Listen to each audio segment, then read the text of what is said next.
नमस्कार दोस्तों, आप सभी का स्वागत करते हैं हमारे चैनल पश्चिम बंगाल न्यूज की ओर से। देर ना करते हुए चलिए जानते हैं पश्चिम बंगाल की ताजा खबरें। अगर आपने अभी तक हमारा चैनल को सब्सक्राइब नहीं किया है तो जल्दी से सब्सक्राइब और वीडियो को लाइक करें ताकि हमारी सारी खबरें सबसे पहले आप तक पहुंच सके। और वीडियो को कहां से देख रहे हैं कमेंट में जरूर बताएं। नंदीग्राम के संग्राम के लिए शुभेंदु अधिकारी ने भरा पर्चा, बोले भवानीपुर में भी खिलेगा कमल। पश्चिम बंगाल विधानसभा चुनाव 2026 के सबसे हाई प्रोफाइल मुकाबले का बिगुल बज चुका है। भाजपा के कद्दावर नेता शुभेंदु अधिकारी ने सोमवार को नंदीग्राम विधानसभा सीट से अपना नामांकन पत्र दाखिल कर दिया। हल्दिया के एसडीओ कार्यालय में पर्चा भरने के बाद शुभेंदु ने हुंकार भरते हुए कहा कि बंगाल की जनता इस बार भ्रष्टाचार मुक्त और नैतिक सरकार चुनने के लिए तैयार है। भाजपा की जीत ऐतिहासिक होगी। शुभेंदु अधिकारी जब नामांकन करने पहुंचे तो उनके साथ केंद्रीय मंत्री धर्मेंद्र प्रधान और भाजपा के पूर्व प्रदेश अध्यक्ष दिलीप घोष समेत कई कद्दावर नेता मौजूद थे। ममता बनर्जी और तृणमूल नेता मतदाताओं को धमका रहे, भाजपा का आरोप। भाजपा ने सोमवार को चुनाव आयोग से संपर्क कर आरोप लगाया कि ममता बनर्जी और तृणमूल नेता आगामी विधानसभा चुनावों में पार्टी को वोट देने से रोकने के लिए मतदाताओं को धमका रहे हैं। भाजपा प्रतिनिधिमंडल द्वारा चुनाव आयोग को सौंपी गई याचिका में चुनाव आयोग से ममता बनर्जी को चुनाव प्रचार में भाग लेने से रोकने और तृणमूल नेताओं के खिलाफ एफआईआर दर्ज करने का आदेश देने का आग्रह किया गया। केंद्रीय मंत्री किरण रिजिजू, पीयूष गोयल और सुकांत मजूमदार, पार्टी के मुख्य प्रवक्ता अनिल बलूनी और राज्यसभा सदस्य अरुण सिंह इस प्रतिनिधिमंडल में शामिल थे। तृणमूल नेताओं के कॉल से टूटती है शुभेंदु अधिकारी की नींद, जीत को लेकर किया ये दावा। एगरा के बलिघाट स्कूल मैदान में आयोजित जनसभा में भाजपा नेता शुभेंदु अधिकारी ने दावा किया कि तृणमूल के लोग एगरा के तृणमूल उम्मीदवार को हराने के लिए तैयार हैं। उन्होंने कहा कि उन्हें एगरा के तृणमूल नेताओं का संदेश मिलने के बाद सुबह नींद खुली। भाजपा नेता शुभेंदु अधिकारी अपने पिता शिशिर अधिकारी के साथ भाई दिव्येंदु अधिकारी के लिए प्रचार करने एगरा पहुंचे थे। एगरा में भाजपा की जीत की संभावना के बारे में शुभेंदु अधिकारी ने कहा, लोकसभा में एगरा सीट पर हमारी बढ़त है, यह दोगुनी हो जाएगी। हाईकोर्ट से तृणमूल को झटका, आला अधिकारियों को हटाने के खिलाफ याचिका खारिज। कलकत्ता उच्च न्यायालय ने तृणमूल कांग्रेस की ओर से दायर उस याचिका को खारिज कर दिया है जिसमें तृणमूल ने बंगाल के मुख्य सचिव और गृह सचिव सहित आला अधिकारियों को हटाने की कार्रवाई रद्द करने की मांग की थी। न्यायालय ने चुनाव आयोग के फैसले में कोई हस्तक्षेप करने से इनकार कर दिया। साथ ही उच्च न्यायालय ने बीडीओ और पुलिस स्टेशन के ओसी को हटाने की याचिका भी खारिज कर दी। मंगलवार को उच्च न्यायालय के मुख्य न्यायाधीश सुजॉय पाल और न्यायमूर्ति पार्थसारथी सेन की पीठ ने इन दोनों याचिकाओं को खारिज कर दिया। बनर्जी ने भाजपा को बताया नॉनवेज विरोधी, बोली उनकी सरकार बनी तो बदल देंगे खान पान। मुख्यमंत्री ममता बनर्जी ने एक बार फिर बंगालियत का मुद्दा उठाया है। पांशकुरा में एक जनसभा को संबोधित करते हुए ममता बनर्जी ने कहा कि अगर भाजपा सत्ता में आई तो बंगाल की संस्कृति को बदल देगी, हमारे खान पान को बदल देंगे, बंगाल से बंगालियत खत्म हो जाएगी। ममता बनर्जी ने कहा कि भाजपा नेता अभी से ही बोलने लगे हैं कि उनकी सरकार बनने पर बंगाल में यूपी मॉडल लागू किया जाएगा, बंगाल में भी बुलडोजर चलने लगेंगे, बाहरी लोग सब कुछ अपने कब्जे में ले लेंगे। ममता ने चेतावनी देते हुए आगाह किया, अगर हम एक भी सीट से हार गए तो भाजपा बंगाल में मछली खाने पर भी रोक लगा देगी। शुभेंदु अधिकारी और दिलीप घोष की एकजुटता ने बटोरी सुर्खियां। नंदीग्राम में साथ दिखे दोनों नेता।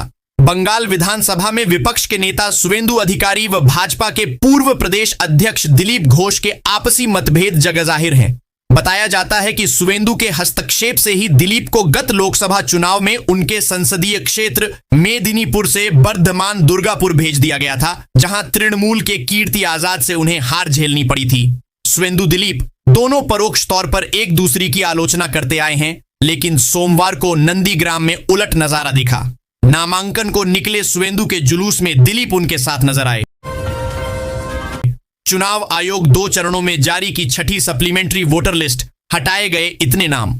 चुनाव आयोग ने छठी पूरक सूची जारी कर दी है। यह सूची 2 चरणों में जारी की गई है।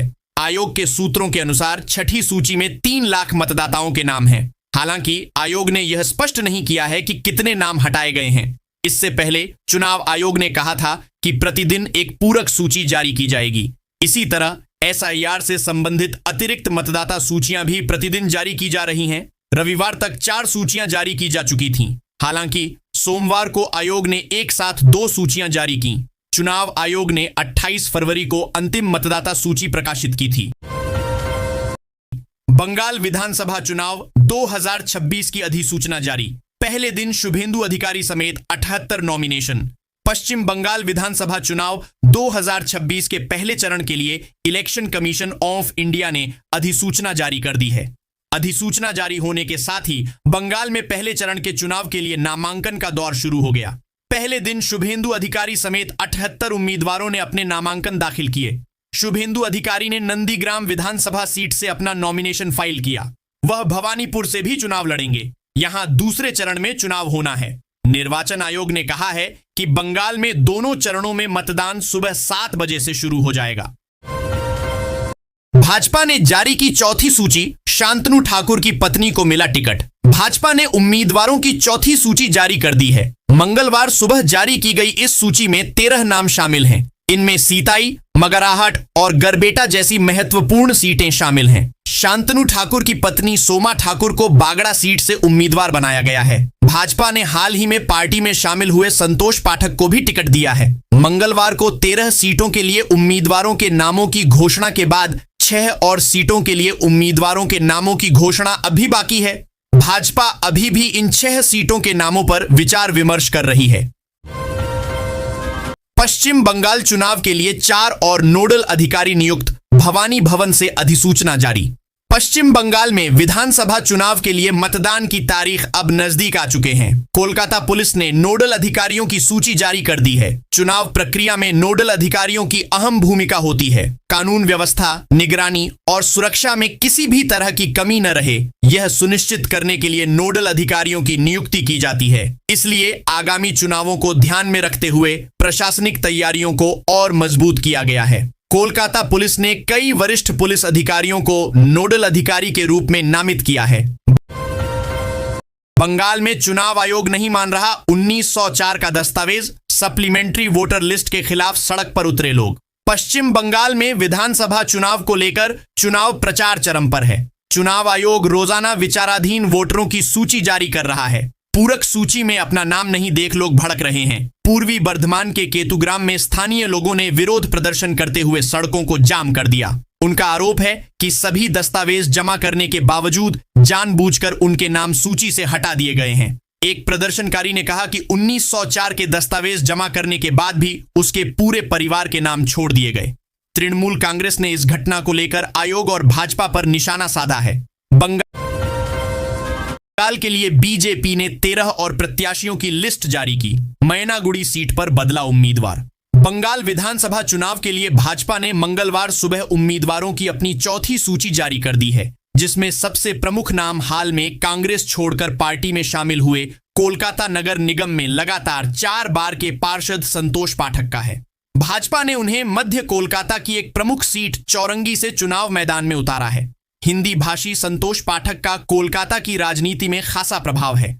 इस नई सूची के साथ ही भाजपा ने राज्य की 294 सीटों में से अब तक कुल 288 उम्मीदवारों के नामों की घोषणा कर दी है। अब केवल 6 सीटों पर उम्मीदवारों की घोषणा बाकी है। ममता बनर्जी के लिए नारे लगाकर वायरल हुई थी राजन्या हल्दर, अब क्यों बन गई टीएमसी की सबसे बड़ी बागी। साल 2023 में तृणमूल कांग्रेस की प्रमुख शहीद दिवस रैली में समर्थकों के विशाल जनसमूह के सामने खड़ी एक युवती ने इतना प्रभावशाली भाषण दिया कि दिग्गज नेताओं को भी झुकना पड़ा। उनका लयबद्ध और जोशीला नारा, जुल्मी जब जब जुल्म करेगा चप्पा चप्पा गूंज उठेगा, ममता दीदी के नारों से तुरंत वायरल हो गया। इसने एक नई राजनीतिक शक्ति के उदय का संकेत दिया। मार्च 2026 तक आते आते उभरती हुई स्टार राजन्या हल्दर ने बड़ा बदलाव कर लिया है। कांग्रेस के एकला चलो की राह का कांटा बने हुमायूं ओवैसी वोटों के लिए चल रही खींचतान। बंगाल में कांग्रेस ने इस बार एकला चलो की नीति अपनाते हुए अपने बूते विधानसभा चुनाव लड़ने का निर्णय लिया है। इससे कांग्रेस के लिए स्थिति और चुनौतीपूर्ण हो गई है, क्योंकि उसे अब मुस्लिम वोटों के लिए अपने पुराने साझेदार वामों से भी जूझना पड़ेगा। ठीक एन वक्त पर असदुद्दीन ओवैसी और तृणमूल के निलंबित विधायक हुमायूं कबीर का गठजोड़ भी उसकी एकला चलो की राह का कांटा बनता दिख रहा है। बंगाल में वाम मोर्चा 34 साल सत्ता में रहा तो कांग्रेस भी उससे बहुत पीछे नहीं रही। आंखों में आंसू और दिल में बारूद, ऐसा है पानीहाटी की भाजपा उम्मीदवार रत्ना देबनाथ का प्रचार। पश्चिम बंगाल की राजधानी कोलकाता के RG Kar medical college and hospital की पीड़िता अभया की मां रत्ना देबनाथ ने अपना प्रचार अभियान तेज कर दिया है। रत्ना जहां भी प्रचार करने जाती हैं, उन्हें देखकर महिलाओं की आंखें नम हो जाती हैं। बुजुर्ग महिलाएं उन्हें गले लगाकर रो पड़ती हैं। भाजपा का दावा है कि बंगाल की महिलाओं की आंखों में आंसू और दिल में बारूद है। इस बार चुनाव में आंसुओं के सैलाब और गुस्से के बारूद का असर दिखेगा। रत्ना देबनाथ भाजपा के टिकट पर पानीहाटी विधानसभा सीट से बंगाल विधानसभा का चुनाव लड़ रही हैं। टेनिस के बादशाह लिएंडर पेस की सियासत में ग्रैंड स्लैम एंट्री, बीजेपी संघ युवाओं के लिए खेलेंगे नई पारी। खेल की दुनिया में तिरंगे का मान बढ़ाने वाले महान टेनिस खिलाड़ी लिएंडर पेस ने सोमवार को राजनीति के कोर्ट पर अपनी नई पारी की शुरुआत की। नई दिल्ली में भाजपा मुख्यालय में केंद्रीय मंत्री किरेन रिजिजू और पश्चिम बंगाल प्रदेश भाजपा के पूर्व अध्यक्ष डॉक्टर सुकांत मजूमदार की मौजूदगी में पेस ने औपचारिक रूप से भाजपा की सदस्यता ली। बंगाल चुनाव 2026 से ठीक पहले इस बंगाली आइकॉन की बीजेपी में एंट्री ने राज्य के सियासी गलियारों में हलचल तेज कर दी है। लिएंडर पेस का भाजपा में शामिल होना केवल एक खिलाड़ी का दल बदलना नहीं है।